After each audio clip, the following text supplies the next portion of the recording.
આમાંથી બસાવી દેજો અને આ વિડીયો વાયરલ થાય ને એનાથી અમને બીક છે એટલે અમને હવે આમાંથી બસાવી દેજો.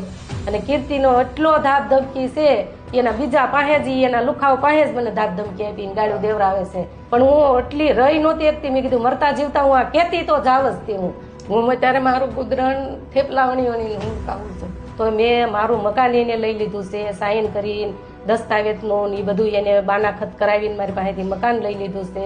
છતાં મને કીર્તિ પટેલ હજી એમ કહે છે કે તું જ્યાં થેપલા વણશો ને ત્યાંથી બહુ ભાષણ ન કરતી, બહુ આમ ન કરતી, નકર ત્યાંથી હું તને ઉપાડી લઈ. તો ત્યાં 4-5 એના સાગીરો ને એ આ બધી પ્લાનિંગ જ કરતા હોય, કઈ રીતની મેટર કરવાની છે, કયું સોશિયલ મીડિયામાં લાઈવ કરવું છે, અને એક બાજુ અંદર ખાને પૈસાનો વહીવટ થતો હોય. રોવાનું તો કેમ અમારા આ સુરતની અંદર કેવી રીતે આ મોંઘવારીમાં 5000 તો ભાઈ મારું ભાડું છે, કેમ ઘર આખવું કયો? આવા વિડીયા બનાવે, આવી ગાળું બોલે તો હું મારું ઈ કહેવાનું કે એને કોઈ કાંઈ કરી કેમ નથી શકતું? એના માટે બધી છૂટી જ છે.